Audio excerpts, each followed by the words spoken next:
Assalamualaikum warahmatullahi wabarakatuh.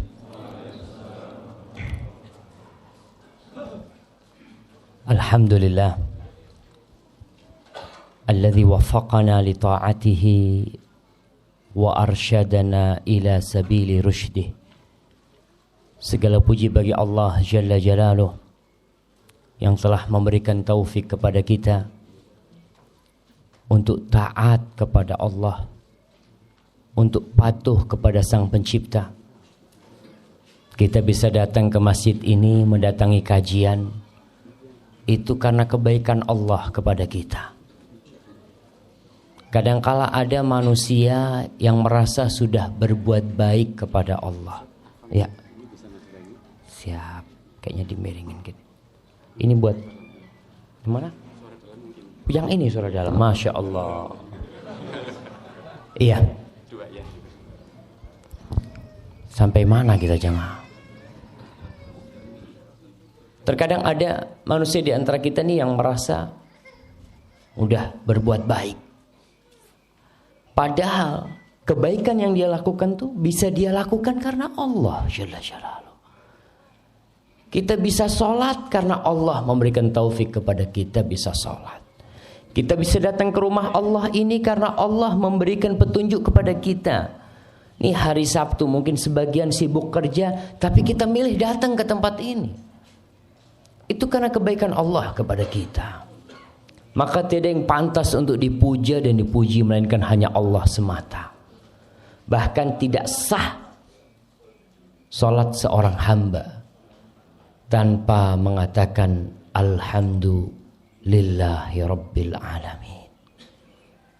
Allahumma salli wa sallim wazid wa barik wa an'im ala habibikal mustafa wa nabiyikal mujtaba nabiyina wa sayyidina Muhammad. Ya Allah, semoga salawatmu, semoga salam berkah dan nikmatmu senantiasa kau curahkan untuk hamba kekasihmu, untuk baginda Nabi kita Muhammad sallallahu alaihi wasallam, yang pada dasarnya beliau tidak butuh dengan salawat kita. Allah sudah bersalawat kepada beliau. Malaikat-malaikat Allah udah bersalawat kepada beliau. Tapi Allah ingin memberikan kehormatan kepada orang-orang yang beriman, agar mereka banyak-banyak bersalawat kepada Rasul sallallahu alaihi wasallam. Allah berfirman, innallaha wa malaikatahu yusalluna 'alan nabi. Sesungguhnya Allah dan para malaikatnya bersalawat kepada Nabi. Ya ayyuhalladzina amanu sallu 'alaihi wa sallimu taslima. Wahai orang-orang yang beriman, ingat, yang dipanggil hanya yang beriman. Yang tidak beriman silahkan ditutup kupingnya.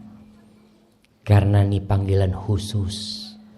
Allah tujukan buat hamba-hambanya yang khusus. Itu yang beriman. Apa kata Allah? Sallu alaihi wasallimu taslima.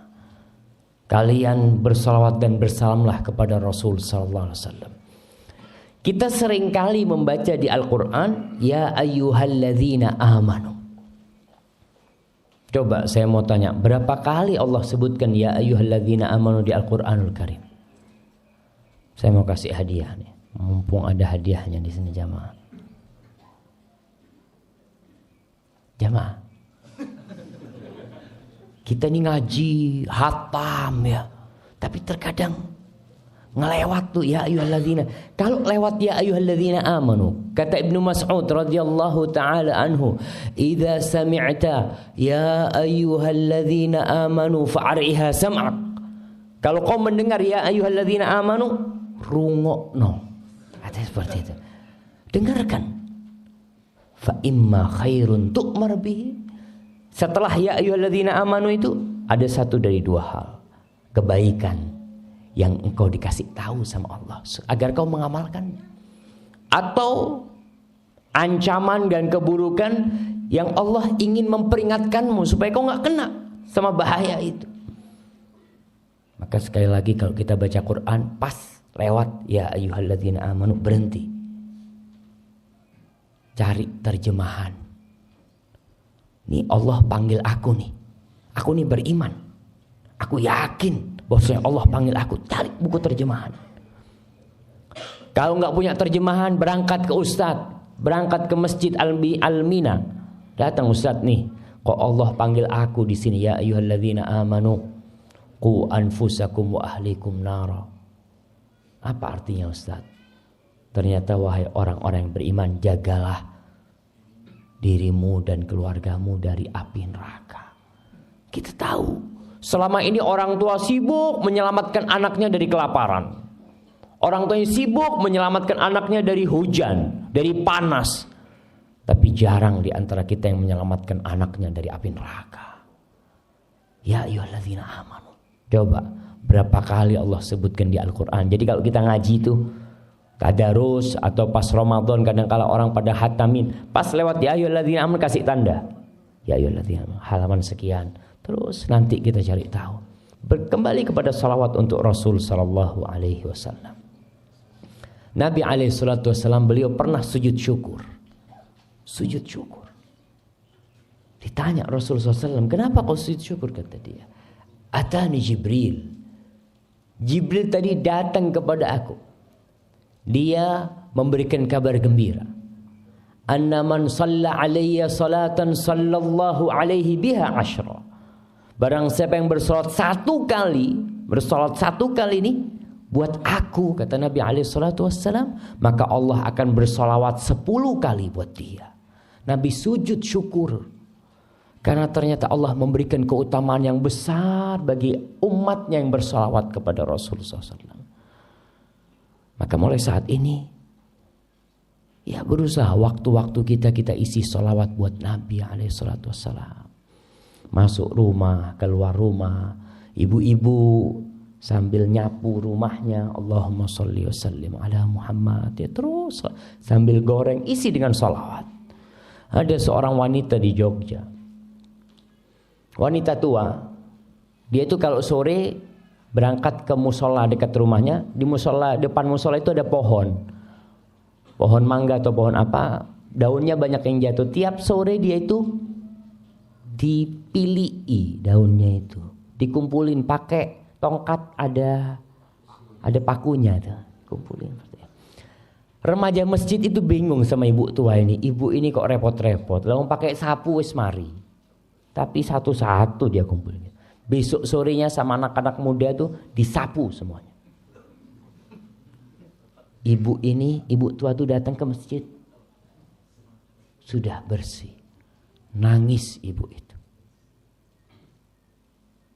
Anak muda bingung, anak remaja masjid, kok malah nangis ibu ini? Kan seharusnya udah alhamdulillah udah ada yang bersihin gitu kan. Apa kata ibu itu? Saya dengan setiap daun itu bersolawat kepada Rasulullah SAW. Dia kumpulin. Kadang-kala ada amalan-amalan yang kita meremehkannya. Di situ ada pahala yang besar. 10 kali Allah solawat buat kita. Allah solawat. Allah yang menciptakan langit 7 lapis tuh. Allah yang memiliki bumi dan isinya bersolawat kepada kita 10 kali. Apa masih kita akan meremehkan bersolawat untuk Rasulullah sallallahu alaihi wasallam? Semoga solawat itu bersambung untuk istri-istri beliau. Kemudian untuk putra-putri beliau. Dan untuk cucu-cucu beliau.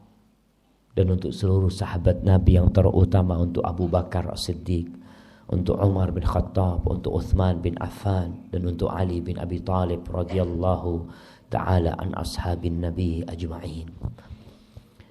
Ma'asyar muslimin wal muslimat rahimakumullah. Ada seorang penulis dari Mesir. Dia menulis di buku dia ketika umur dia 40 tahun. Ingat, kalau kita bicara 40 tahun ini 40 tahun Hijriyah. Hari ini tanggal berapa? Tanggal 21. Tanggal 21 Dzulqa'dah.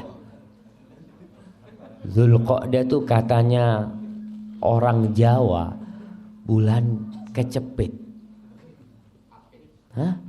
Apit ya, bulan Apit ya. Kalau di Jember itu bulan kecepit kata dia. Biasanya penghasilan kata mereka berkurang kata dia. Dagangan ya kalau hasilnya biasanya banyak. Betul itu terjadi karena memang Dzulqa'dah ini di antara 2 hari raya. Di antara Syawal dan Dzulhijjah. Jadi orang ngumpulin duit buat Dzulhijjah. Sudah dia nggak banyak belanja, dia persiapan buat kurban dia seperti itu. Dzulqa'dah. Jadi kita bicara 40 tahun tuh 40 tahun Hijriah. Saya mau tanya nih, ada orang yang umurnya 50 tahun Hijriah. Saya mau kasih hadiah. Yang sudah 50 tahun. Berarti kita harus tahu tanggal lahir secara Hijriah. Jangan meremehkan bulan Hijriah jemaah. Bulan Hijriah ini alhamdulillah di sini ditaruh di atas, biasanya ditaruh di bawah tuh. Tuh bulannya kita umat Islam. Umat Islam semua peradaban, semua umat itu punya kalender. Semuanya.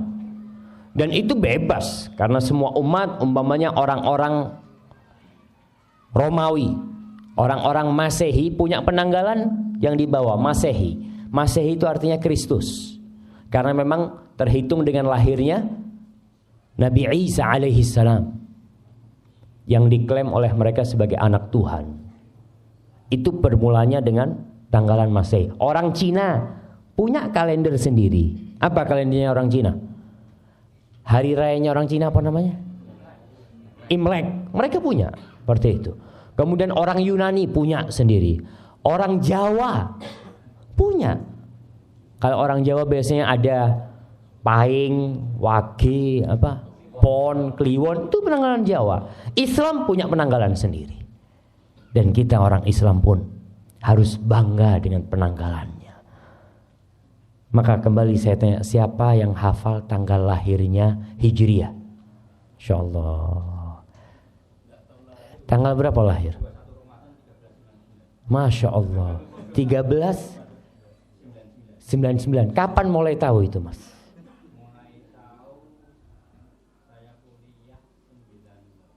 Masya Allah. Barakallahu fikum. Kasih ke beliau. Hadi. Iya, mana di sini yang tahu tadi? Nah. 1394. Masya Allah. Mulai kapan tahu tanggal lahirnya? Baru 2 tahun yang lalu. Nah, fadhal. Ya, kebanyakan kita kan ketika lahiran aktenya itu Masehi. Ya sebagai umat Islam Masehi nggak apa-apa, udah kan memang negara kita pakainya Masehi. Tapi kita orang Islam nih kita harus tahu kita pakai ditulis ketika lahiran tuh tulis Hijriahnya supaya kita tahu tatkala kita umur 40 tahun apa yang harus kita lakukan. Nabi kita Muhammad SAW umur berapa meninggal? 63 tahun Hijriah, bukan Masehi. Hati-hati. Kadang kalau ada orang ngomong berapa umurnya Bapak? 63. Kayak umurnya Nabi. Loh, udah sama. Nabi itu hitungannya pakai Hijriah. Jadi Bapak ini Masehi sudah lebih dari Rasul SAW. Karena kira-kira setiap 30 tahun itu beda 1 tahun. Jadi kalau 100 tahun Ashabul Kahfi berapa tahun di dalam gua tidur? 309 tahun pakai bulan Hijriah. Kalau hitungan Masehi mereka 300 tahun. Karena hitungan pakai bulan itu lebih cepat. Nih, sastrawan dari Mesir ini ketika umurnya 40 tahun secara Hijriah.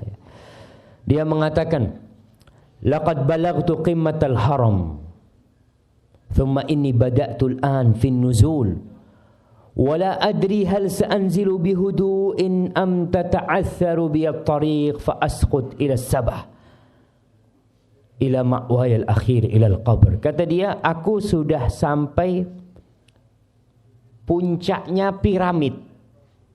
Jadi orang umur 40 tahun dia udah sampai puncaknya piramid. Sekarang aku nih sudah mulai turun.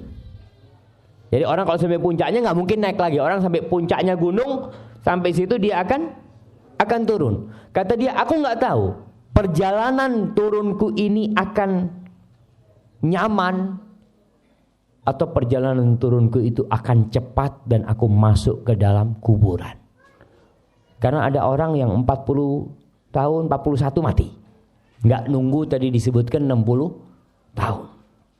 Kemudian dia mengatakan, dia mengingat tentang angan-angan dia. Ketika dia masih kecil ya, dia ingin punya ini, punya itu. Biasa anak-anak kecil kan punya cita-cita. Ketika umur 40 tahun, dia sudah mulai berpikir. Aku sudah mulai berpikir untuk mengumpulkan bekal menuju ke kuburan. Ma'asyiral muslimin rahimakumullah. Umur umat Rasul sallallahu alaihi wasallam sebagaimana disebutkan oleh beliau, a'maru ummati baina sittin wa sab'in. Umur umatku itu antara 60 sampai 70. Wa aqalluhum man yajuzu dzalik. Sedikit yang lewat dari 70 sedikit. Maka saya mau kasih hadiah kepada yang lewat 70 tahun.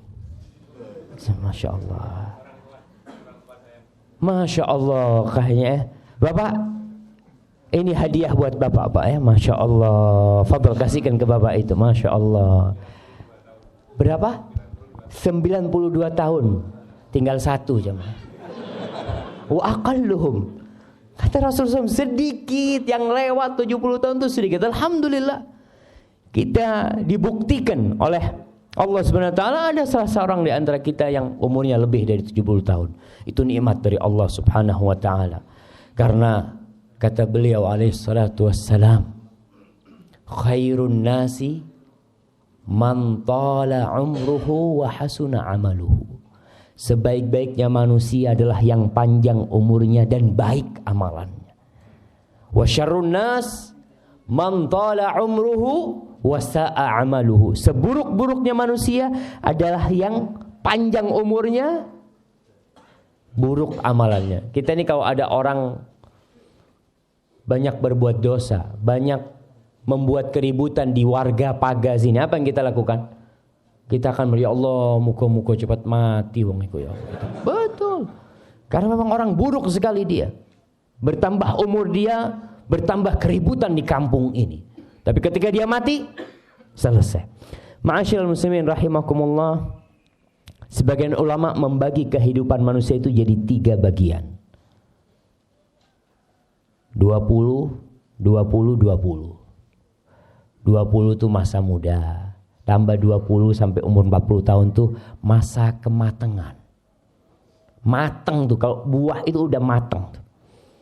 Setelah itu sudah masa persiapan untuk mati. Allah Subhanahu wa taala berfirman di surat Al-Ahqaf ayat 15. Jadi nanti dibaca tuh surat Al-Ahqaf ayat 15 berkaitan dengan umur 40 tahun ini. Allah mengatakan hatta idza balagha ashuddahu wa balagha 40 sanah qala rabbi auzi'ni, sehingga tatkala seorang hamba itu sampai puncak kematangan dia, sampai umur 40 tahun, dia berkata, Rabbi auzi'ni, ya Allah bantulah aku ya Allah, an ashkura ni'mataka allati an'amta alayya, agar aku dapat mensyukuri nikmat yang kau berikan kepada aku, wa ala walidai, dan nikmat yang kau berikan kepada kedua orang tuaku, wa an a'mala salihan, dan bantulah kami untuk beramal soleh, wa aslih li fi dzurriyyati, dan perbaiki untukku di keturunanku. Inni tubtu ilaika wa inni minal muslimin. Aku bertobat, aku kembali kepadamu, dan aku termasuk orang-orang Islam. Ma'asyiral muslimin, umur 40 tahun adalah umur yang seharusnya orang berpikir lebih panjang lagi. Dia berada di persimpangan jalan terakhir. Persimpangan jalan terakhir, ini terakhir. Kalau kau salah pilih jalan, habis. Seakan-akan di depan situ dia jalan ke kanan, jelas menuju ke surga, jalan ke depan menuju ke neraka, jalan ke kiri nggak tahu, nggak jelas. Tapi ada orang yang umur 40 tahun masih bingung mau milih yang mana dia. Sehingga terkadang dia melangkahkan kakinya menuju ke neraka Allah. Na'udzubillahi minan nar. Kata dokter, orang kalau sudah umur 40 tahun makannya nggak pakai mulut. Makannya pakai otak. Makannya tuh mulai mikir. Ini kolesterol, enggak. Ini gula. Ini asam urat. Enggak lah, anak nasi sama telur asin aja. Iya, mulai dia berpikir. Enggak sembarangan dia makan. Karena dia tahu organ-organ di tubuhnya tidak seperti ketika dia muda. Enggak sama. Ketika umur 25 tahun, sate kambing 50 tusuk habis. Umur 40 tahun sate kambing, enggak lah sate ayam aja. Udah mulai dia berpikir. Nah, harus dia berpikir. Karena demi kebaikan dia sendiri. Itu enggak haram, enggak. Tapi dia ingin yang lebih baik buat dirinya. Kemudian dalam urusan agama, dia harus bersiap-siap. Sudah lewat tuh 40 tahun Allah kasih umur kepadaku. Apa yang aku lakukan selama ini? Imam Bukhari di dalam kitab sahihnya membuat bab man balagha 60 sanah faqad a'dzarallahu ilaihi fil umr.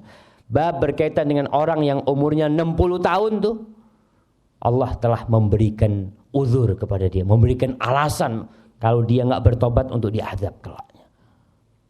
40 tahun lewat sampai umur 60 tahun belum tobat-tobat tuh bahaya yang seperti itu. Allah berfirman di surat Fatir ayat 37. Ini Imam Bukhari menyebutkan ayat ini. Wa hum yastarikhuna fiha.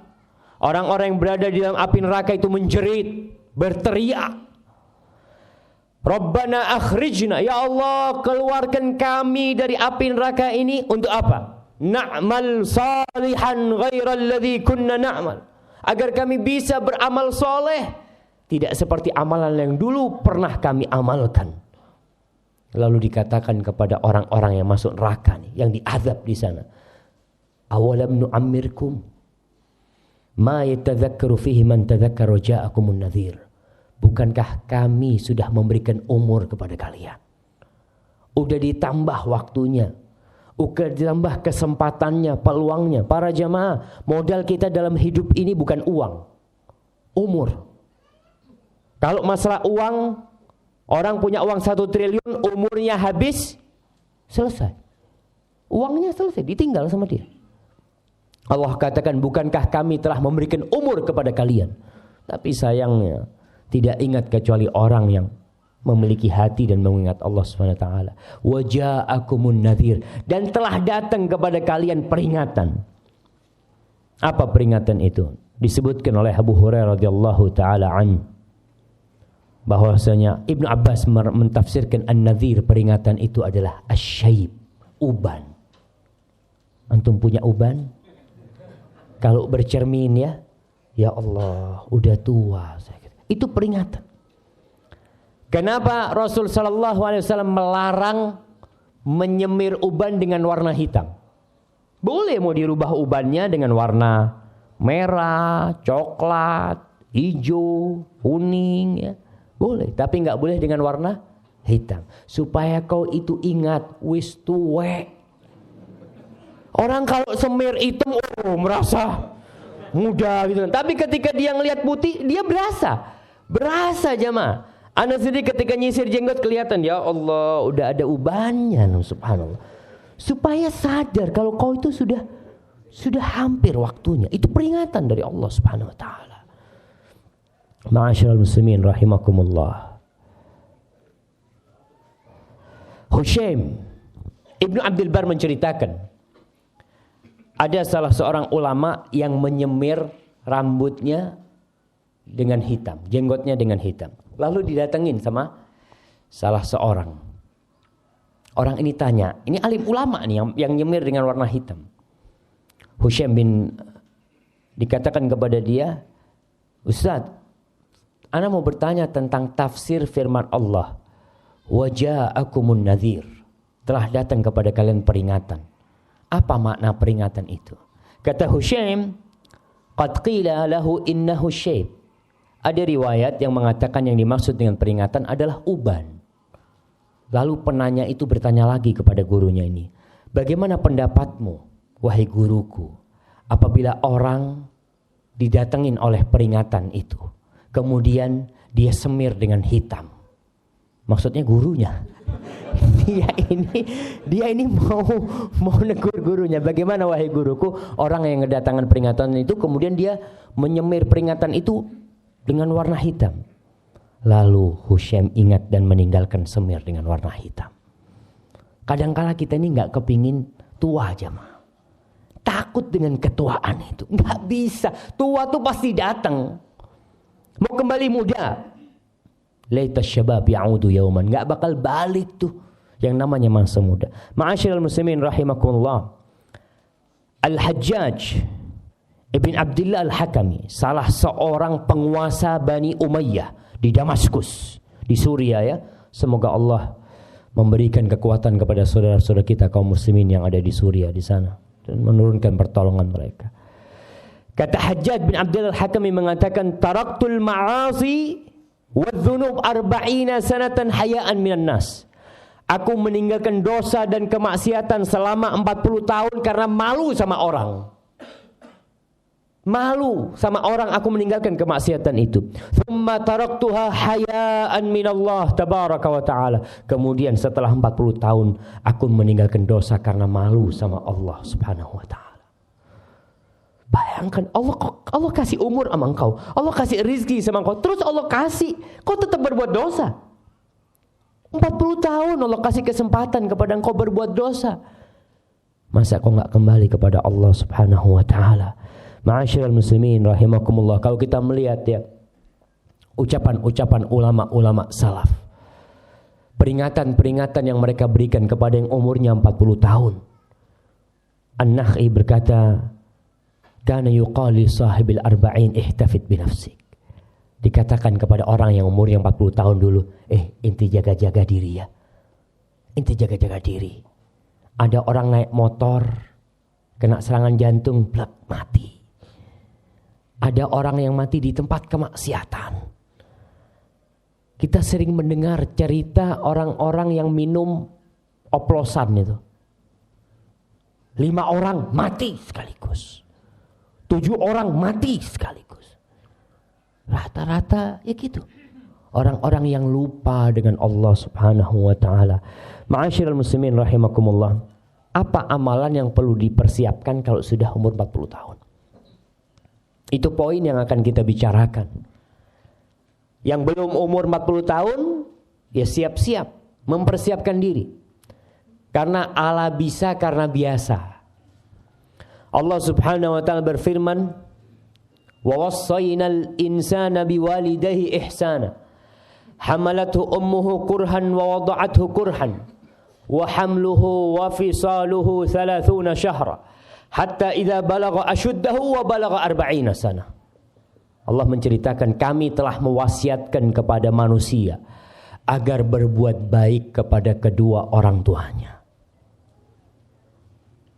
Kemudian Allah ceritakan tentang peran seorang ibu. Ibu kita tuh mengandung kita selama 9 bulan dalam kondisi lemah ya. Subhanallah. Saya tahu istri saya sudah melahirkan 5 anak. Dan saya tahu persis bagaimana kondisi dia ketika dia hamil ya. Kemudian ketika dia mau melahirkan, Allahu Akbar. Kita harus sadar, kita pun pernah seperti itu di perut ibu kita. Ibu kita susah mengandung kita. Dalam kondisi wanita ini lemah, ditambah dengan beban di perut dia. Kemudian menyusui. Selama 30 bulan hamil dan menyusuinya, kira-kira seperti itu. Kemudian ketika umur 40 tahun, biasanya orang ini sudah mapan hidupnya. Sudah mulai punya istri, mulai punya anak, mulai sibuk dengan pekerjaannya, lupa sama orang tuanya. Lupa. Sebagian orang mengatakan, Ustaz, anak ini udah punya istri, anak ini udah punya anak, kata dia. Nah, kau punya anak. Tapi kau harus tahu bahwasanya orang yang paling berhak kau hormati di muka bumi ini adalah orang tuamu. Apalagi ibu. Maka doa orang yang umur 40 tahun ini, Rabbi auzi'ni an ashkura ni'mataka allati an'amta alayya wa ala walidayya. Nikmat yang kau berikan kepadaku dan kepada kedua orang tuaku. Maka orang kalau sudah umur 40 tahun dia buka lembaran dia. Sampai mana aku sudah berbakti kepada orang tuaku, kepada bapak ibuku. Pernah seorang sahabat datang kepada Rasul sallallahu alaihi wasallam.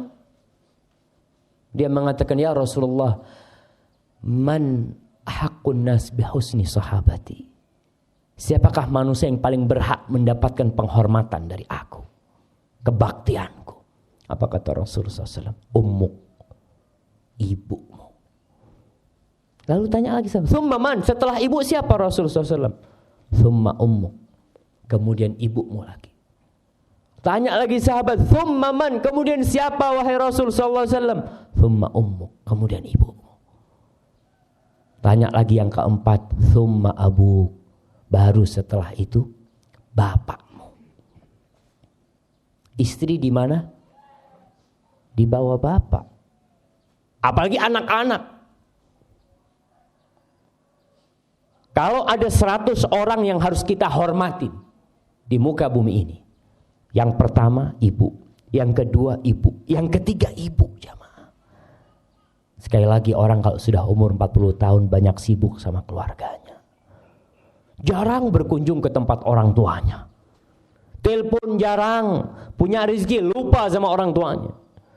Karena berpikir ya saya sudah punya keluarga sendiri. Ingat, walaupun engkau jenderal bintang 4, jenderal bintang 4, punya pasukan 1000, 10.000 pasukan, ketika engkau di hadapan ibumu, pangkatmu hanya anak, nggak lain. Engkau akan dipanggil nak, dan engkau akan panggil ibu kepada ibu. Masyaallah ikhwah rahimakumullah.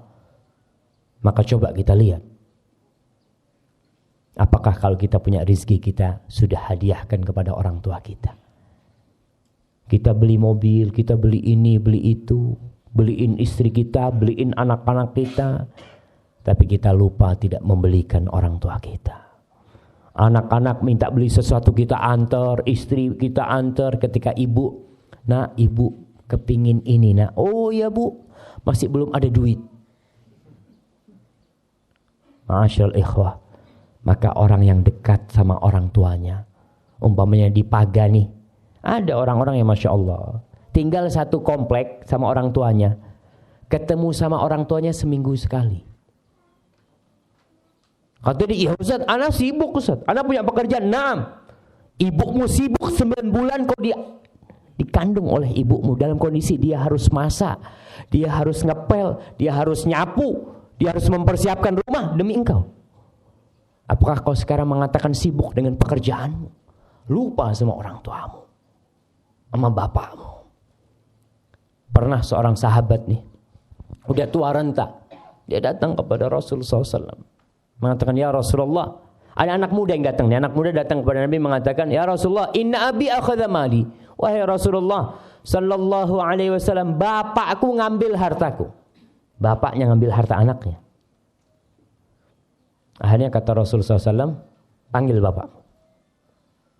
Dipanggil bapaknya, udah tua, bapaknya datang. Kita katakan anak kalau sudah umur 40 tahun mulai mapan hidupnya sudah. Datang. Wahai orang tua, nih anakmu melaporkan kau ngambil harta anakmu. Si bapak ngomong, ya Rasulullah, apa enggak boleh aku ngambil harta dia? Apa enggak boleh aku ngambil harta dia ya Rasul? Aku yang membesarkan dia. Aku yang enggak tidur malam demi dia. Aku yang merawat dia, yang ngasih makan dia. Apa enggak boleh ya Rasulullah? Ketika dia sudah besar, ketika dia sudah memiliki harta, enggak boleh bagi aku ngambil harta dia. Tanyakan kepada dia, untuk siapa aku berikan harta dia? Subhanallah. Rasul sallallahu alaihi wasallam mengatakan kepada orang ini, anta wa maluka li abik. Kau, tubuhmu semua ini dan semua hartamu milik bapakmu. milik orang tuamu. Jadi kita terhadap orang tua kita itu jamaah, subhanallah. Mau minta apa orang tua kita kasihkan kalau kita milik. Butuh mobil, fadl Pak. Apa kalau butuh mobil? Butuh motor, fadl Pak. Kadang kita berpikir, Ustaz, ini kan buat masa depan anak-anak, subhanallah. Anak-anak tuh belum berbuat baik sama kita sama sekali. Tapi orang tua kita yang berbuat baik kepada kita sampai kita jadi orang nih, kita lupa sama dia. Maka yang punya orang tua jauh, kunjungin orang tuanya. Datang kepada mereka. Kita gak akan bisa membalas kebaikan orang tua kita. Ada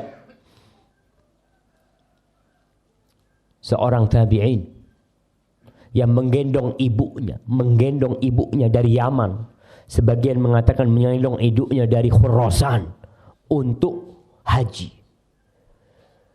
Ketika tawaf dia mengatakan inni ana lahal ba'irul mudhallalu. Aku nih buat ibuku nih adalah kendaraan yang tunduk. Yang selalu dia datang kepada Ibnu Umar radhiyallahu taala anhu, wahai Ibnu Umar, kira-kira aku sudah balas enggak kebaikan ibuku? Apa dikatakan kepada dia? Wala zafratun min zafaratiha. Desahan ketika dia sakit hendak mengeluarkanmu dari perutnya, itu satu belum kau balas. Satu. Apalagi yang lainnya. Ada lagi yang datang kepada Umar bin Khattab mengatakan bahwasanya dia merawat ibunya, memandikan ibunya, mengantarkan ibunya ke toilet. Ya selalu dia yang ngerjakan semuanya. Kira-kira sudah enggak aku balas kebaikan ibuku yang ibuku dulu melakukan itu kepadaku? Katakan kepada dia, lah, enggak sama yang kau lakukan sekarang dengan yang ibumu lakukan untuk. Enggak sama. Ibumu melakukan ini kepadamu ketika kau kecil dengan harapan engkau bisa hidup, dan engkau melakukan itu sekarang kepada ibumu dengan harapan ibumu cepat mati. Banyak orang yang merawat ibunya ketika tua renta, yang ada dalam hatinya, bagaimana ibuku cepat mati. Tapi tatkala ibu kita merawat dan membesarkan kita, yang dia harapkan kalau bisa nyawa dia berikan kepada kita. Maka yang sudah umur 40 tahun, lihat masa-masa dia dulu, apakah dia sudah berbakti sama orang tuanya. Maka doa nih, orang yang umur 40 tahun itu baca doa, Rabbi auzi'ni an ashkura ni'mataka allati an'amta alayya wa ala walidayya. Ya Allah, aku bisa kayak gini karena engkau ya Allah. Aku bisa memiliki rumah, bisa kerja ini karena engkau ya Allah. Dan beri aku ya Allah kekuatan untuk bisa berbakti sama orang tua aku. Minta sama Allah Subhanahu wa taala. Ma'asyiral muslimin rahimakumullah. Kemudian yang kita minta kepada Allah, wa an a'mala salihan tardah. Bantu aku ya Allah untuk bisa beramal soleh. Yang mungkin dulu sholatnya jarang-jarang, yang mungkin dulu sholatnya di rumah ya, yang laki-laki sekarang umur 40 tahun masjid. Kita dipanggil nih, hayya 'alas shalah, hayya 'alal falah, tetap di rumah. Nonton TV ya. Kemudian ngobrol, ngopi mungkin. Dipanggil sama Allah SWT, hayya 'alas shalah nih. Yang manggil itu yang menciptakan kita jemaah. Kita kalau dipanggil sama bos kita, dipanggil sama bos nih, Assalamualaikum, fulan ya, kau sekarang ke kantor, kata dia, siap, berangkat. Padahal kita berangkat dengan kaki pemberian Allah Subhanahu wa taala. Kita memegang HP itu dengan tangan pemberian Allah Subhanahu wa taala. Kita memandang dengan mata pemberian Allah Subhanahu wa taala. Kenapa tatkala yang memberikan semuanya kepada kita, minta kita ke rumahnya? Ini rumah Allah Subhanahu wa taala. Kita malas datang ke situ. Berat. Allah Akbar. Apa sih yang dicari? Kau dipanggil sama bosmu cuma digaji 3 juta, 5 juta. Kau begitu bangganya. Kau bisa tahu bahwa harga tanganmu ini miliaran. Harga matamu itu miliaran. Jantung yang berdetak pun miliaran. Kita lebih taat kepada makhluk daripada kepada pencipta kita. Maka sekali lagi, yang umur 40 tahun ya, khususnya, bukan berarti yang sebelum itu enggak, yang umur 40 tahun lebih dia tanya, saya nih selama setahun ini berapa kali sholat di masjid? Mungkin cuma Jumatan saja. Mulai sekarang tidak. Ibu-ibu ketika azan dikumandangkan berhenti dari semua pekerjaannya. Ini bisa ditunda. Banyak di antara ibu-ibu kalau ada kerjaan rumah itu nunggu kerjaannya selesai. Kata dia nyapu ya gitu ya. Azan, oh ya tak mari sih. Habis nyapu lihat oh ada piring-piring kotor. Oh iya tak cuci piring sih. Terus habis cuci piring anaknya datang pulang. Oh ngasih makan dia. Sholat zuhur baru jam 2 kadang-kala. Karena sibuk dengan pekerjaan. Jangan sudah. Nih Allah nih. Hayya ala sholah. Di antara amal soleh yang paling mulia apa? As-sholatu ala waktu. Sholat tepat waktu. Banyak bapak-bapak yang qanaah kalau urusan akhirat. Qanaah. Kalau urusan dunia kita, kalau ada gaji 1 juta, mamanya nih, bapak kerja di rumah bapak, gajinya 1 juta. Tapi bapak kerja di pinggir jalan sana, buka toko, gajinya 27 juta. Milih mana? Berangkang, dia milih pinggir jalan. Nah apa pinggir jalan? 27 juta Ustaz. Tapi kenapa kalau sholat? Di rumah dapat berapa pahalanya? 1. Di masjid berapa? 27. Kita milih, ya nggak apa-apa lah Ustaz, saya milih yang 1 aja Ustaz. Subhanallah. Ma indakum yanfad wa ma indallahi baq. Yang ada di diri kalian tuh akan sirna dan habis semua. Apapun yang kalian miliki, tapi yang di sisi Allah itu yang akan kekal dan abadi. Ma'asyiral muslimin rahimakumullah. Sedekah. Kita lihat, tadi ada kotak amal lewat. Iya. Lihat tuh. Ketika kotak amal lewat, kita bawa duit 1 juta ratusan sama 2.000. 1 juta ratusan sama 2.000 perak tuh. Yang mana yang ditaruh jamaah? Yang 2.000. Yang 2.000. Padahal 2.000 ini yang bakal dia jumpain. Tidak sedikit orang-orang nanti ketika hari kiamat yang dia temuin di catatan amalannya cuma 2.000-an. 2.000. Kok cuma 2.000 aja kata dia. Aku punya uang 1 miliar kok nggak ada di sini. Betul, kau tinggal uang itu. Kau tinggal uang itu. Dan seharusnya orang berpikir ketika umur 40 tahun, apa yang aku akan persiapkan? Sebagian ulama memisalkan nih, orang umur 40 tahun itu seperti orang yang berangkat umroh. Berangkat umroh berapa hari biasanya? Ya, biasanya 9 hari lah. Umumnya itu 9 hari atau 12 hari. Yang 9 hari. Ketika kita sampai sana, kita kan bawa tas, bawa koper macam-macam ya. Ke sana, hari ketiga, hari ke-6, biasanya hari ke-6, ke-7, ke-8 persiapan mau pulang. Kita sudah packing. Hati-hati. Jadi mau pulang sudah insya Allah. Besok jangan lupa barang-barangnya dipak semuanya. Ini orang bawa uang 1 miliar. Ketika sudah mulai packing bajunya ya, dia masukin semuanya. Uang 1 miliar itu ditinggal sama dia di hotel. Dia pulang ke Indonesia bawa tas. Ditanya, "Mas lu, sampean duit 1 miliarnya mana?" "Saya tinggal di Mekah." "Loh, waras sampean Mas." "Kok tinggal?" "Iya. Orang kan kalau yang akan dibawa, yang dia bawa itu yang mahal, yang berharga." Tapi kenapa kita, yang kita sedekahkan mesti yang tidak berharga?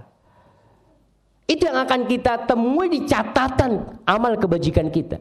Ketika dihitung-hitung semua nggak akan ada tuh 1 miliar tuh. Yang ada 2.000, 3.000, 100, 500. Yang 1 juta, 2 juta nggak ada. Nggak dia masukkan ke sana. Maka ma'asyiral muslimin, Allah subhanahu wa ta'ala mengingatkan kepada kita. La tulhikum amwalukum wala auladukum an dzikrillah. Jangan terlenakan harta kalian dan anak-anak kalian dari zikrullah. Salah satu amalan yang harus dilakukan orang yang umur 40 tahun, sedekah. Banyak-banyak sedekah. Punya rumah 5, 1 sedekahkan. Enggak dilarang, kita kaya itu enggak dilarang, jemaah enggak.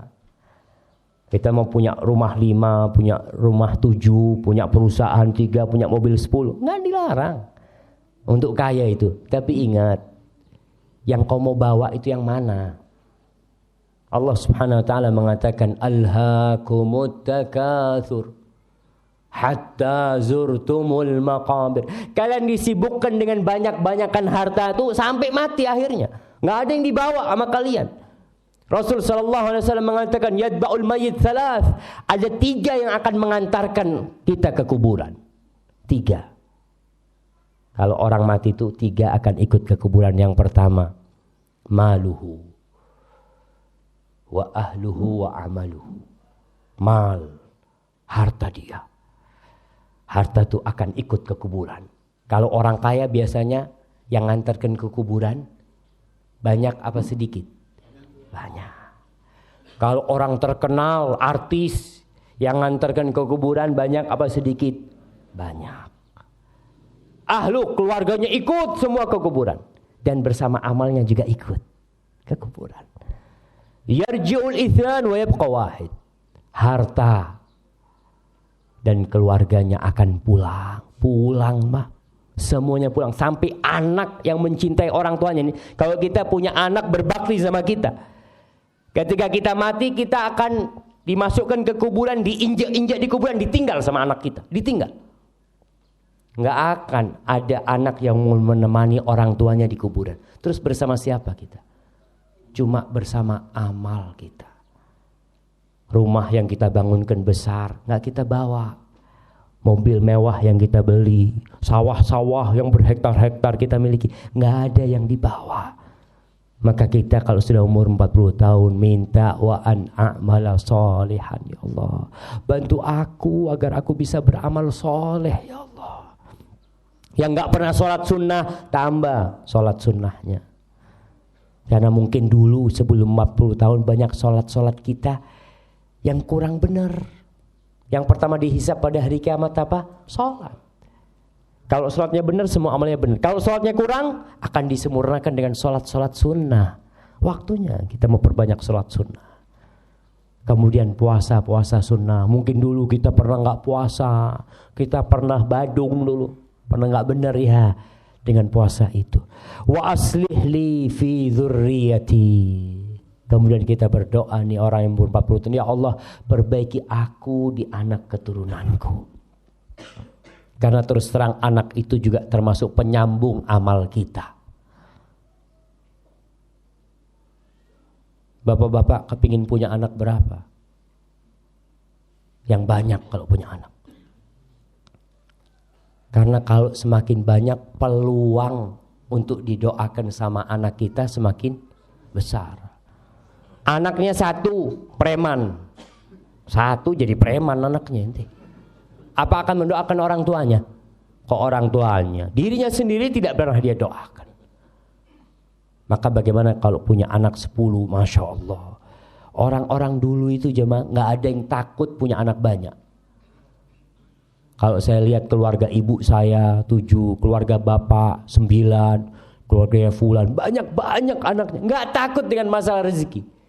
Padahal pekerjaan mereka lebih susah dari pekerjaan kita. Tapi barokah mereka. Karena mereka yakin yang ngasih rezeki siapa? Allah Jalla Jalaluhu. Bukan orang tuanya yang ngasih rezeki itu. Kita kalau berpikir yang ngasih rezeki itu kita, nggak bisa kita ngasih makan anak kita.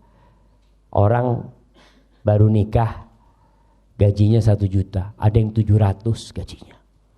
Punya anak, kalau dia berpikir nanti kalau anak saya kuliah ya apa ya? Anaknya baru lahir dia mikirin kalau kuliah gitu kan. Biarin nanti tuh rizkinya tuh akan datang tuh. Ada yang ngatur rizkinya. Allah yang memberikan rizki. Wa aslih li fi dzurriyyati, Allah perbaiki keturunanku. Dan ingat orang tua, anak itu adalah amanat dari Allah Subhanahu wa taala. Tadi ayat yang kita bacakan, ya ayyuhalladzina amanu qu anfusakum wa ahlikum nar. Wahai orang-orang yang beriman, jaga diri kalian dan keturunan kalian, keluarga kalian dari api neraka. Banyak orang tua yang anak perempuannya jadi pelacur, naudzubillah min dzalik. Dan biasa dibawa oleh lelaki gonta-ganti ya. Lelaki yang membawa dia dibiarin sama orang tuanya. Bahkan orang tua kalau melihat anak perempuannya di rumah, nak Kok gak ada yang bawa nak? Subhanallah. Subhanallah. Ingat jamaah, kalau kita punya anak yang jadi pelacur umpama, yang jadi preman, dan kita tidak mendidik mereka, jangan harap masuk surga. Sebelum kita mempertanggungjawabkan tuh anak-anak kita, mereka akan pegangin kita di hari kiamat. Ya Allah, nih bapakku gak pernah ngajarkan kepada aku sholat. Nih bapakku gak pernah ngajak aku ke masjid. Nih ibuku yang kerjanya ya Allah cuma arisan sana arisan sini, anaknya gak pernah diurusin. Maka hati-hati, kita minta sama Allah supaya keturunan-keturunan kita diperbaiki. Jadi anak-anak yang soleh dan benar. Inni tubtu ilaik. Ya Allah, aku bertobat kepadamu. Aku kembali kepadamu ya Allah. Atas segala dosa-dosa yang kita lakukan. Ya waktunya taubat sudah. Ma'asyiral muslimin rahimakumullah. Kalau anak muda berbuat dosa, itu masih lumrah. Tapi tetap dosa ya. Jangan dikatakan lumrah, oh berarti gak apa-apa, tetap dosa. Rasul sallallahu alaihi wasallam bersabda, "Thalathatun la yukallimuhumullah yaumal qiyamah wa la yuzakkihim wa la yanzuru ilaihim wa lahum 'adzabun alim." Ada 3 manusia yang Allah tidak akan berbicara dengan mereka pada hari kiamat. Allah tidak akan memandang mereka. Allah tidak akan menyucikan mereka, dan mereka akan mendapatkan azab yang pedih. Yang pertama, syaikhun zanin, orang sepuh yang berzina. Orang tua yang berzina. Tuh umur 40 tahun tuh sudah tua tuh orang sudah. Udah tua, udah sakit-sakitan masih berzina. Yang seharusnya dia ke rumah Allah bertobat masih melakukan dosa. Syaikhun zanin. Tapi biasanya godaannya memang semakin berat. Orang itu kalau sudah umur 40 tahun kita katakan tadi sudah mapan. Hartanya sudah mulai banyak. Udah punya villa, udah punya ini, punya itu. Godaan wanita semakin kuat sama dia. Tapi syahwatnya itu sudah semakin menurun seharusnya. Tidak seperti anak muda. Tapi ternyata dia berzina. Maka Allah tidak akan melihat kepada dia pada hari kiamat. Wa malikun kadzab, raja, penguasa yang suka berdusta. Yang menjanji-janjikan kepada rakyatnya tapi tidak pernah dia tepatin. Syaikhun kadzab, Allah tidak akan melihat kepada mereka. Wa'ailun mustakbir, orang miskin yang sombong. Wis miskin, sombong. Kalau orang kaya sombong, dosa. Orang miskin sombong lebih dosa lagi. Tetap kita katakan orang sombong, orang kaya sombong ya nggak apa-apa, dosa, tetap dosa para jamaah. Ma'asyiral muslimin rahimakumullah. Kita terkadang dilupakan dengan dosa-dosa yang pernah kita lakukan karena sibuk cari dunia. Pagi berangkat kerja, jam 7 pulang jam 4, terus rutinitas seperti itu aja. Dia lupa kalau dulu saya pernah berzina, ya Allah. Dulu saya pernah berbuat ini, pernah berbuat ini. Tobat sama Allah SWT. Karena ada orang yang berpikiran kalau dia itu berzina sebelum menikah terus kawin, dosa zinanya gugur. Tidak. Karena orang berpikir ada sekarang nih anak-anak yang menikah karena sudah tabrakan katanya. Karena sudah kecelakaan akhirnya dinikahkan. Dan tidak bertobat kepada Allah SWT. Rumah tangganya kacau, ribut terus. Gara-gara dia lupa nih dosa dia. Dia harus kembali kepada Allah SWT. Bukan dengan dapat buku hijau selesai, tidak. Dia harus kembali kepada Allah SWT.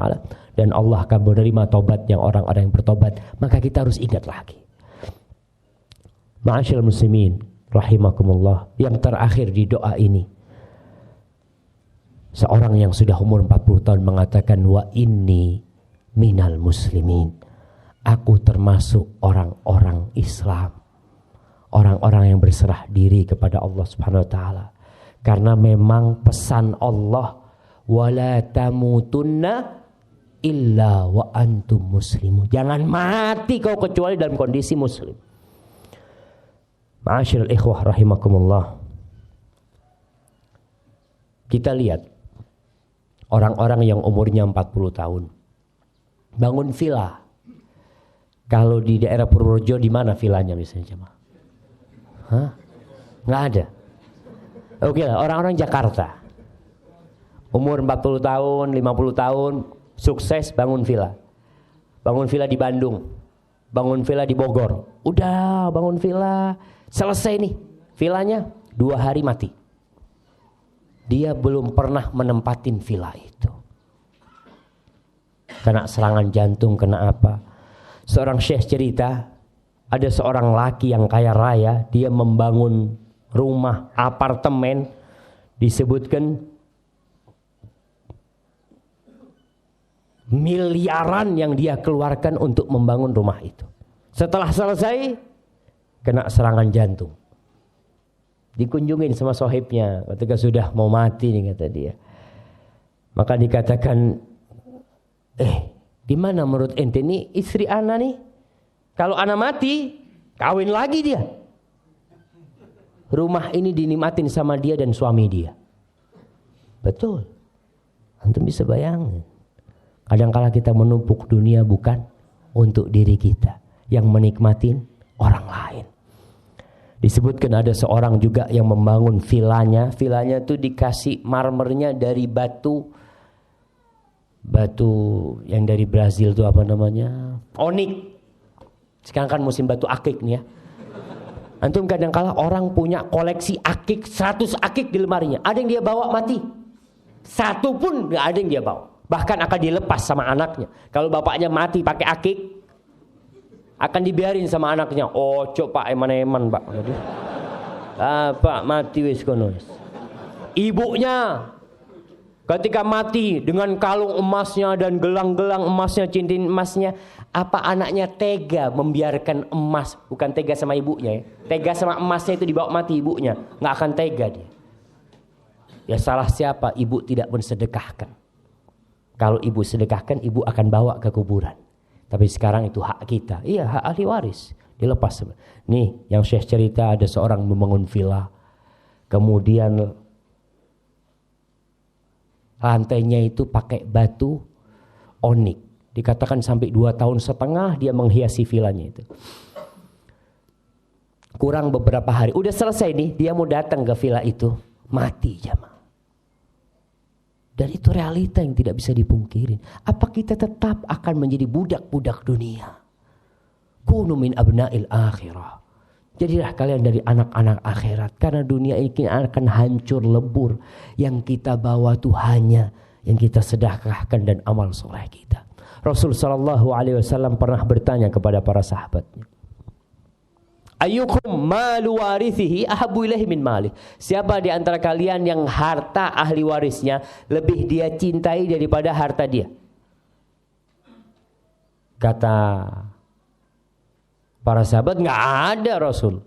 Semua pasti lebih cinta dengan harta dia sendiri. Masa cinta dengan hartanya orang lain? Dengan harta ahli warisnya. Kata Rasul SAW, malu, hartamu itu ma akaltahu fa'afnait. Yang kau makan kemudian habis jadi kotoran. Wa ma labistahu fa'ablat. Yang kau pakai kemudian jadi usang. Wa ma anfaqta fa'abqait. Dan yang kau sedekahkan kemudian kau simpan. Selain itu adalah hartanya ahli waris.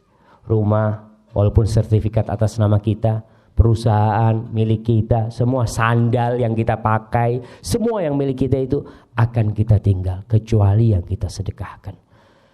Ma'asyiral ikhwah rahimakumullah. Sekali lagi, banyak-banyaklah berdoa. Dibaca nih surat Al-Ahqaf ayat 15, dihafalin. Sering-sering kita baca, Rabbi auzi'ni an ashkura ni'mataka allati an'amta alayya wa ala walidayya wa an a'mala salihan tardaha wa aslih li fi dhurriyyati inni tubtu ilaika wa inni minal muslimin. Anaknya diajarin, nak sini nak, doakan bapak nak ya. Bapak ini sudah tua, ajarkan kepada anak kita, nak mintakan ampun buat bapak nak ya. Ajarin sama anak kita. Karena kita ingin anak-anak kita diperbaikin. Banyak orang tua yang lebih berat anaknya tidak sekolah daripada anaknya tidak sholat. Subuh azan dikumandangkan, anaknya nggak dibangunin. Kenapa? Masih kecil, kata dia. Ya Ustaz, masih kecil Ustaz. kan belum wajib sholat. Tapi ketika jam 7 diobrak-abrik anaknya suruh sekolah. Apa sekolah wajib? Lebih wajib mana antara sekolah dengan sholat? Sholat. Maka tolong perhatikan yang seperti itu. Hadza wallahu a'lam bishawab. Itu yang bisa kita kaji pada kesempatan kali ini. Dan pada penghujung acara ini saya sampaikan nasihat dari Abu Darda radhiyallahu taala anhu. Istrinya Ummu Darda pernah meminta sesuatu kepada Abu Darda. Ya, namanya perempuan kadang kala dia minta yang neko-neko. Banyak istri itu mintanya yang macam-macam gitu kan. Akhirnya Abu Darda mengatakan kepada istrinya, "Tasabbari. Fa inna amamana aqabatan ka'udan la yujawizuha illa akhafun nasi himlan." Kata Abu Darda, "Wahai istriku, sabar kau. Kalau mungkin keinginanmu, kebutuhanmu tidak bisa aku berikan, sabar kau. Di depan kita ini ada jalan yang susah, yang terjal, yang enggak ada orang bisa melewatin jalan itu kecuali yang bawaannya sedikit. Orang-orang yang bawaannya sedikit insya Allah bisa melewatin seperti itu. Maka dunia ini hanya jembatan untuk menuju kampung akhirat. Tinggalkan semuanya. Kita ketemu nanti di akhirat. Kargukan barang-barang besar ini. Nanti berjumpa kelak di padang mahsyar sana. Berjumpa kelak di timbangan kita. Berjumpa kelak di sirat sampai kelak berjumpa dengan kita di dalam surga Allah subhanahu wa ta'ala. Hadza wallahu a'lam bishawab. Wa sallallahu ala nabiyyina Muhammad wa ala alihi wa sahbihi wasallam. Barakallahu fikum. Baik. Silakan masuk ke, mungkin dibacakan saja. Terima kasih.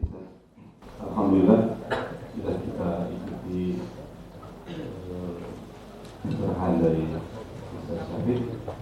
Kita lanjutkan sesi tanya jawab. Silahkan boleh ditulis. Langsung saja yang pertama. Assalamualaikum warahmatullahi wabarakatuh. Waalaikumsalam warahmatullahi wabarakatuh. Bagaimana caranya kita memohon ampunan karena kita dan istri kurang berbakti kepada orang tua, tetapi orang tua sudah meninggal? Jazakallahu khairan. Barakallahu fikum ya, Masya Allah. Itulah jamaah, terkadang banyak di antara kita yang sudah terlambat. Rasul sallallahu alaihi wasallam mengatakan, syaqiyun abdun adraka abawaihi aw ahadahuma fil kibar falam yudkhilahul jannah. Celaka seorang hamba, sengsara seorang hamba yang hidup dalam kondisi masih memiliki orang tua yang sudah sepuh, tapi ternyata orang tua yang sudah sepuh itu tidak bisa memasukkan dia ke dalam surga. Karena mungkin tadi dia tidak berbakti kepada kedua orang tuanya. Kalau sudah mati, tiket masuk surga dia sudah selesai. Kalau lewat tiket paling dekat kita tidak bisa masuk surga, apa akan pakai tiket yang jauh sama masuk surga Allah SWT. Namun pintu taubat itu terbuka bagi seorang yang belum berbakti kepada orang tuanya di masa hidupnya. Yang pertama yang harus dia lakukan adalah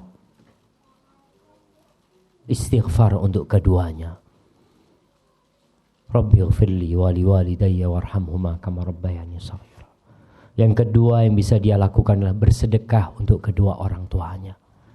Dia punya rezeki, orang tuanya ninggalin warisan, bangunkan masjid buat orang tuanya, wakaf buat orang tuanya. Itu mungkin yang bisa kita lakukan setelah meninggalnya mereka. Yang ketiga, berbuat baik kepada teman-teman orang tua kita atau kerabat dia, apalagi kepada paman kita, kepada bibi kita, berbuat baik kepada mereka. Karena Rasul sallallahu alaihi wasallam mengatakan, inna min abarril birri silatur rajuli ahla wuddi abih. Termasuk kebaktian yang paling maksimal. Termasuk kebaktian paling maksimal itu seorang anak berbuat baik kepada orang-orang yang dicintai oleh orang tuanya. Seorang muslim berbuat baik sama orang tuanya itu bukan karena orang tuanya ada di depan dia, tidak. Kita nggak munafik. Kita kadang-kadang sama orang tua kita pura-pura baik, di belakang kita mencela orang tua kita. Tidak. Orang tua kita nggak ada, udah mati, tetap kita berbuat baik kepada orang tua kita. Tadi berbuat baik kepada teman-teman orang tua kita. Kita datang ke rumah mereka, kita kasih, ya kalau ada sedekah buat mereka, kita potong kurban, kita ingat dengan teman-teman orang tua kita. Itu termasuk kebaktian yang bisa kita lakukan untuk orang tua yang sudah meninggal. Wallahu a'lam bishawab. Nah. Terima kasih. Assalamualaikum warahmatullahi wabarakatuh. Waalaikumsalam. Bagaimanakah sikap saya seandainya dilarang sama suami untuk datang ke kajian, sedangkan suami belum tidak mau diajak? Itu yang pertama, Ustaz. Yang kedua, apakah Ustaz Syafiq adanya Ustaz Dr. Khalid MA? Terima kasih.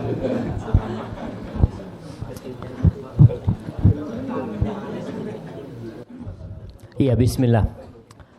Berkaitan dengan bagaimana seorang istri yang dilarang oleh suami untuk datang ke pengajian. Para suami harus tahu bahwa perempuan-perempuan itu, walaupun mereka ada di bawah kekuasaan seorang lelaki sebagai suami, mereka tetap adalah hamba-hamba Allah. Rasul sallallahu alaihi wasallam mengatakan kepada para suami, la tamna'u ima Allah masajid Allah. Jangan kalian larang wanita-wanita hamba-hamba Allah itu untuk datang ke masjid-masjid Allah, ke rumah-rumah Allah. Nggak boleh suami melarang istrinya ke rumah Allah Subhanahu wa taala. Nggak boleh. Itu suatu perbuatan dosa tatkala dia melarang istrinya ke rumah Allah. Istri mau sholat ke masjid.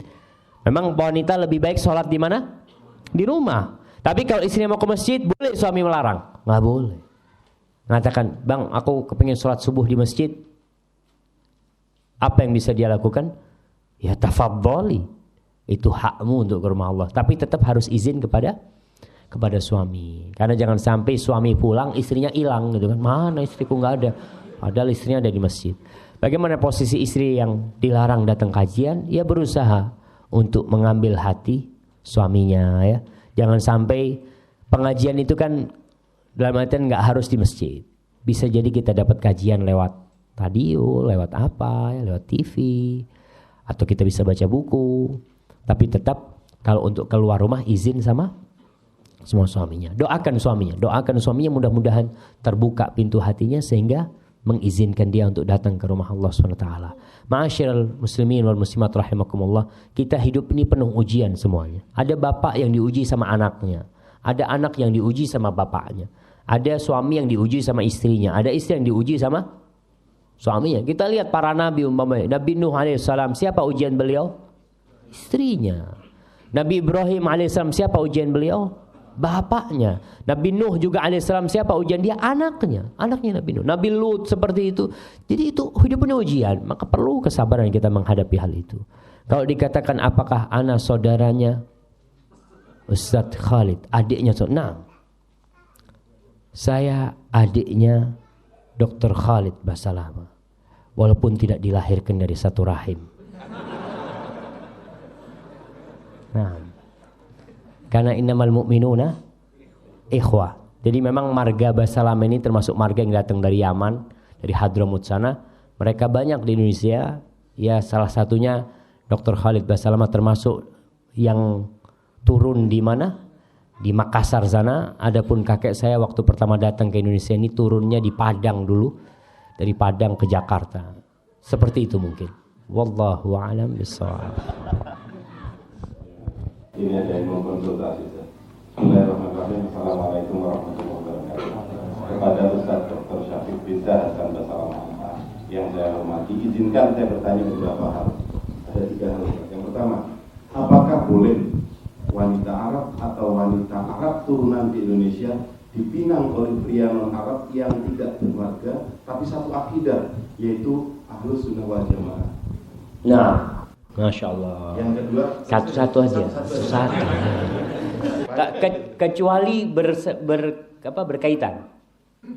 Saya tertarik dengan satu gadis Arab, Pak. Ini konsultasi. Saya tertarik dengan salah satu gadis Arab turunan. Kebetulan marganya sama dengan Ustadz. Dan saya berteman dengan ayahnya cukup dekat. Dan tiap subuh suka berangkat ke masjid bareng saat di Pekalongan sana, dari Pekalongan juga. Tapi anaknya, gadis yang dimaksud, tidak mengenal saya. Hanya saja memiliki cukup informasi tentang dia. Maka layak dan adakah harapan saya untuk mempersiapkannya? Yang ketiga, ini berlanjut. Mohon nasihat Ustadz terkait hal itu. Nah, insyaallah. Barakallahu fikum ya. Rasul sallallahu alaihi wasallam ketika haji wada, beliau mengumpulkan semua sahabatnya yang berjumlah 114.000 kira-kira pada waktu itu. Di antara pesan yang beliau sampaikan alaihi salatu wassalam, ala la fadla li arabiyyin ala a'jamin wala li a'jamin ala arabi illa bittaqwa, kullukum min adam wa adam min turab. Kata Rasulullah SAW, semua kalian ini diciptakan dari satu, dari Nabi Adam alaihissalam. Dan Adam diciptakan dari tanah. Jadi bahan dasar semua manusia ini sama, dari tanah. Maka tidak ada kemuliaan orang Arab atas orang non-Arab. Dan tidak ada kemuliaan orang non-Arab atas orang Arab ya. Kadang-kala orang mengatakan saya Arab, kamu bukan Arab, seakan-akan dia kasta lebih rendah. Orang-orang kulit putih umpamanya memandang orang-orang negro sebagai orang yang lebih rendah dari dia. La fadla, nggak ada keutamaan illa bittaqwa. Yang menjadi standar keutamaan dan kehormatan seseorang adalah takwa kepada Allah SWT. Terus bagaimana kalau mau menikah dengan orang Arab? Boleh-boleh aja kalau diterima. Seperti itu masalahnya. Jadi kita ini jangan sama orang Arab, sama orang non Arab pun sama-sama non Arab ngelamar itu boleh kalau diterima. Kalau nggak diterima ya pulang ya mah. Dan orang nolak itu macem-macem. Kadang-kala nih orang lelaki ini apa ya, nggak nyambungan gitu ya. Apa istilahnya? Orang mudeng. Ada datang nih melamar ya anaknya orang, masya Allah. Kemudian orang tua yang ngomong, maaf anak saya belum mau nikah, seperti itu. Oh, saya tunggu gitu dia. Oh, saya tunggu. Itu suruh pulang sudah maksudnya. Kok ditunggu? Kadang-kadang orangnya ngomong, anak saya masih mau sekolah. Oh, nggak apa-apa. Berapa tahun saya siap menanti gitu kan. Mas, sampean ditolak, Mas. Artinya itu, Mas. Kecuali mertuanya ngomong, calon mertua ngomong ini sama dia, anak saya masih mau sekolah. Apa sampean siap menunggu? Ah, itu diterima. Tapi kalau cuma ngomong mau sekolah berarti ditolak antum. Dan harus gentle seorang laki. Udah kalau ditolak gitu ya. Kayak tadi umpamanya dia mau melamar umpamanya keluarga bahasa lama. Karena memang orang Arab ini kadangkala lebih suka menikahkan anaknya dengan sesama mereka. Itu nggak apa-apa. Orang Padang kepingin nikahkan anaknya sama-sama orang Padang. Orang Sunda kepingin seperti itu, hal yang wajar, kembali kepada keinginan dari pihak keluarga tersebut. Tapi Rasul sallallahu alaihi wasallam memang memberikan kepada kita standar. Kalau kau ingin menikahkan anakmu, jangan melihat kepada itu. Lihatlah kepada agama dan akhlaknya. Orang-orang Arab kenapa kok jarang mau menikahkan anak perempuannya dengan selain Arab? Kadangkala kesian sama cucunya. Karena cucunya nanti tidak akan membawa marga. Takut sama sepupu-sepupunya itu dia apa? Dikucilkan seperti itu. Ya itu termasuk salah satu pandangan yang karena kesian sama cucunya gitu loh. Kalau nanti mamanya dipandang ini nggak ada marganya ini, seperti itu. Dalam orang Arab biasanya nyebut orang Jawa itu akhwal. Orang Arab kalau nyebut orang Jawa itu akhwal. Akhwal itu dari asal kata khol yang artinya bibi dari ibu. Karena orang Arab ketika datang ke Indonesia, mereka tidak bawa istri. Dia menikah dengan orang Jawa, orang Sunda, orang Padang. Menikahlah dengan orang Indonesia. Ketika anaknya bertanya, Pak ini siapa? Dikatakan akhwal, saudara-saudara ibumu gitu loh. Seperti itu ucapan yang mereka lakukan. Jadi sebenarnya itu wajar sekali kalau ketika mereka menolak, nggak mau nerima antum, ya antum harus sabar. Bukan karena antum nggak layak diterima, mungkin ada pertimbangan-pertimbangan yang lainnya. Antum kalau sudah dekat sama orang tuanya, bismillah. Kekuatan doa itu tidak terbendung. Kalau antum minta sama Allah SWT, Allah tinggal kun fayakun. Jadi ketika ditolak, insya Allah ada yang lebih baik dari dia. Karena tidak hanya dia wanita di muka bumi ini. Jadi nasihat ana buat dia, bismillah. Antum istikharah, antum musyawarah. Kalau belum siap untuk ditolak, yang jadi masalah kadang-kala orang itu siap diterima, nggak siap ditolak. Kalau belum siap ditolak, jangan minta anak dia. Kalau antum nggak siap ditolak, cari wanita lain. Tapi kalau antum siap, saya siap. Kalau berarti saya ditolak, bukan jodoh saya, bismillah, berangkat. Insya Allah itu akan jadi baiknya. Apalagi kalau perempuan itu adalah wanita yang soleha seperti itu. Hadza wallahu a'lam bishawab. Jika ada seorang suami melakukan perzinahan dengan istri orang lain, lalu orang lain tersebut menceraikannya, apakah laki-laki ini boleh menikahi wanita tersebut yang telah diceraikan? Dan bagi istrinya, apa boleh minta cerai? Nah, na'udzubillah min dzalik ya. Perzinaan di Indonesia ini, dan itu juga salah satu tanda-tanda kiamat ya, banyaknya perzinaan di mana-mana, sampai kehidupan tetangga sama tetangga berzina. Na'udzubillah min dzalik. Bagaimana kondisi seorang lelaki yang berzina dengan istrinya orang? Dia harus bertobat kepada Allah Subhanahu wa taala. Bukan dengan menikahi, sekali lagi bukan dengan menikahi jandanya tuh lelaki perempuan itu, kalau diceraikan sama suaminya kemudian dia boleh nikah, ini secara hukum boleh-boleh aja. Tapi dosa zina itu tidak selesai dengan dia menikahin seperti itu. Kemudian si istri, apakah si istri berhak meminta cerai kalau suaminya berzina? Ada dua hal yang membolehkan istri meminta cerai kepada suaminya. Dua hal ini bermuara di satu hal, yaitu tidak bisa menegakkan hukum Allah di rumah itu. Kalau si istri merasa, Ustaz, ana lihat suami ana nih secara fisik ganteng, dia nggak ada masalah, tapi yang jadi masalah akhlaknya seperti itu, Ustaz. Dia berzina sama istri orang, na'udzubillah min dzalik. Apakah boleh dia minta cerai? Boleh dalam kondisi seperti itu. Tapi kalau suaminya bertobat, jangan terburu-buru bercerai. Kadang-kala kita melihat kepada anak-anak kita, kepada keluarga kita, kalau suaminya bertobat. Tapi kalau suaminya tidak bertobat, di kampung ini banyak ya, di desa-desa itu, dia kalau suaminya berzina nggak apa-apa, asalkan jangan kawin lagi. Itu ada pandangan seperti itu. Dia kalau suaminya kawin lagi, kiamat. Tapi suaminya berzina ke tempat pelacuran, dia tenang-tenang saja. Hati-hati, kalau itu menikah lagi itu halal. Berzina nih bawa penyakit ke rumah dia, bawa azab dan murka Allah ke rumah kita. Apalagi kita mendiamkan hal yang seperti itu. Maka ingat, termasuk dosa paling besar perbuatan zina itu. Semoga Allah menjauhkan kita dari perbuatan zina itu. Wallahu a'lam bishawab. Bagaimana seorang ustaz jika sudah terlanjur menikah melalui jalur pacaran? Melalui jalur pacaran. Padahal sudah jelas. Nah ya, berkaitan dengan pacaran. Apa sih pacaran itu jemaah? Kayaknya nggak perlu didefinisikan pacaran itu. Orang kenal sama perempuan di jalan, kenalan, salaman, setelah itu duduk bareng, lalu jalan-jalan, lalu masuk hotel, lalu nanti melamar, menikah. Itu termasuk dimurkain oleh Allah Subhanahu wa taala. Nyentuh perempuan yang bukan mahramnya, boleh apa enggak boleh? Enggak boleh jemaah. Anaknya orang nih. Jangan sembarang-sembarang kalau memandang wanita yang bukan mahramnya.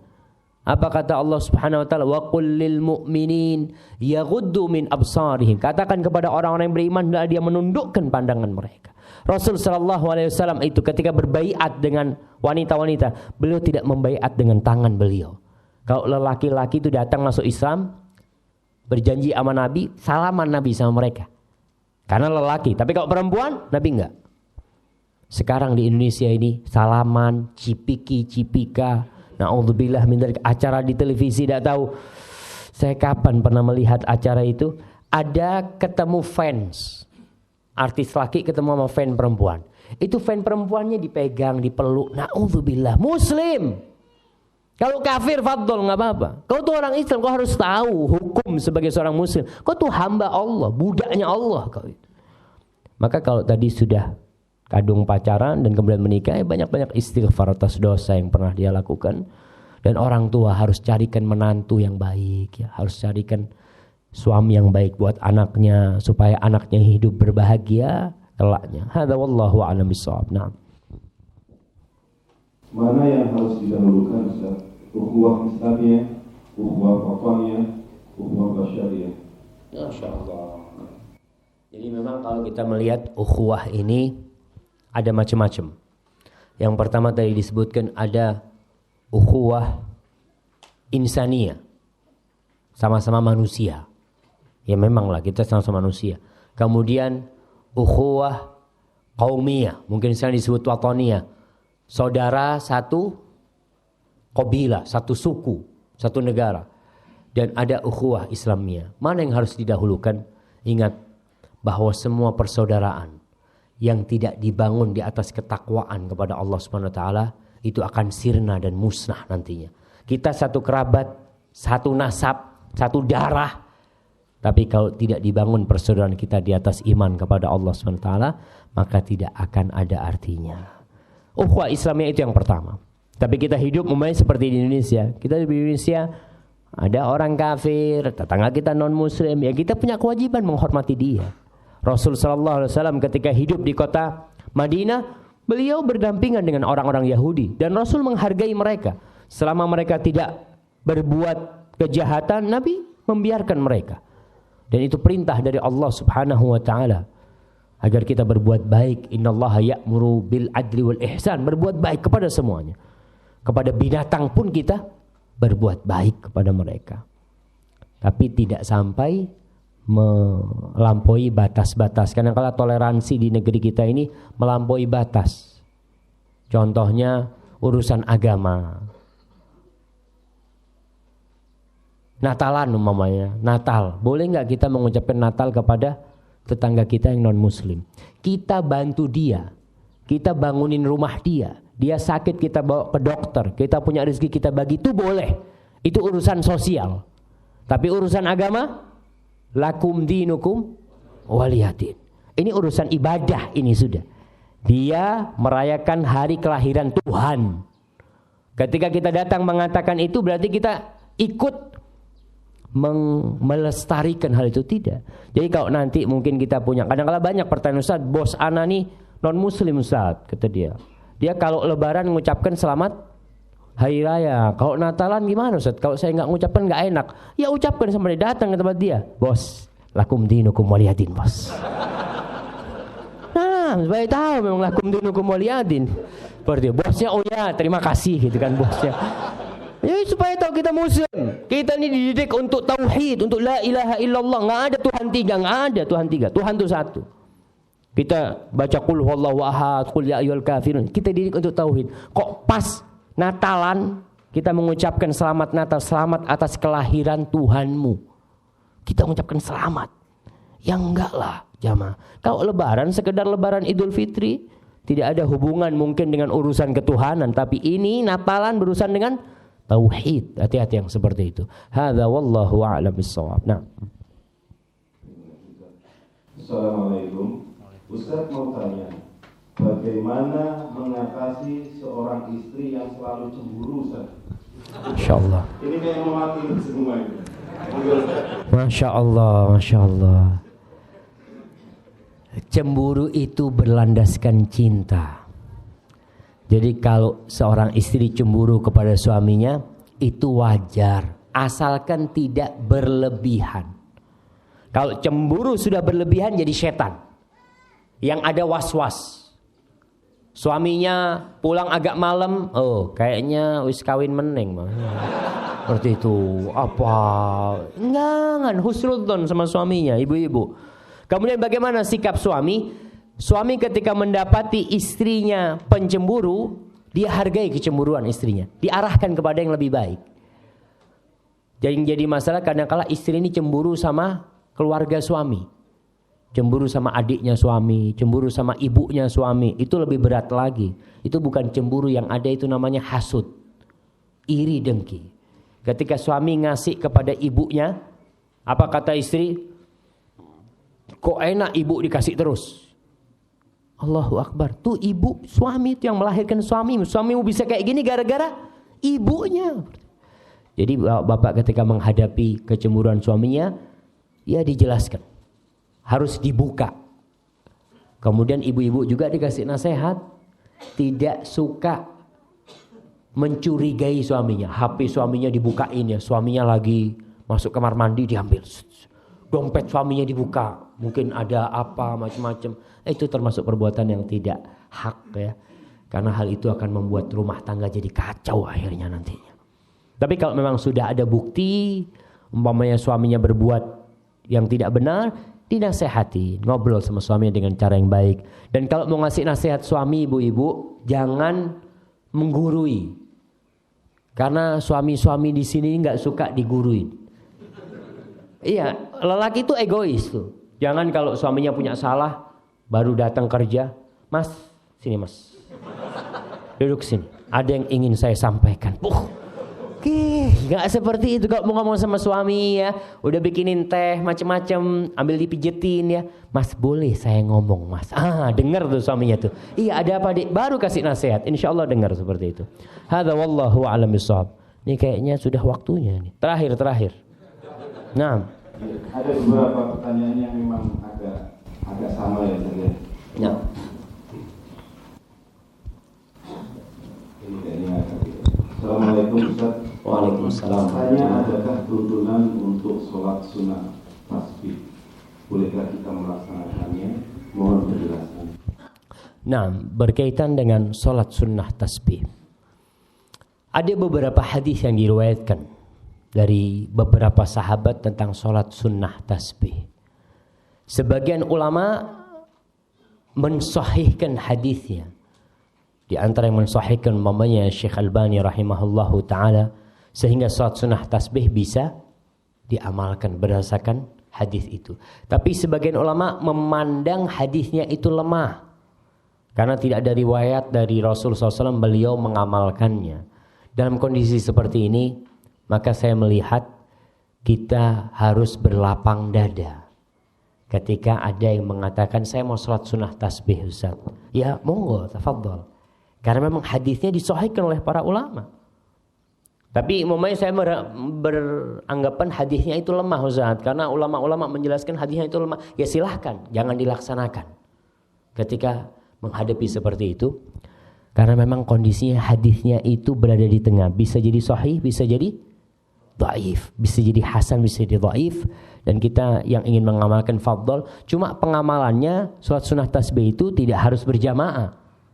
Kadang-kala ada orang yang sholat tasbih kalau berjamaah baru sholat. Enggak, ya udah sholat di rumah. Yang mau sholat sunnah tasbih itu termasuk sholat sunnah yang dianjurkan berdasarkan hadis yang disahihkan oleh Syekh Albani rahimahullahu ta'ala. Hadza wallahu a'lam bishawab. Mungkin itu yang menjadi penutup perjumpaan kita hari ini, karena masih ada acara selanjutnya nanti ini. Apabila yang saya sampaikan benar itu dari Allah subhanahu wa ta'ala, kalau ada yang salah dan kurang berkenan itu dari diri saya sendiri, Allah dan Rasulnya terbebaskan dari kesalahan itu. Wa subhana rabbika rabbil izzati amma yasifun, wa salamun alal mursalin, walhamdulillahi rabbil alamin. Wassalamu alaikum warahmatullahi wabarakatuh.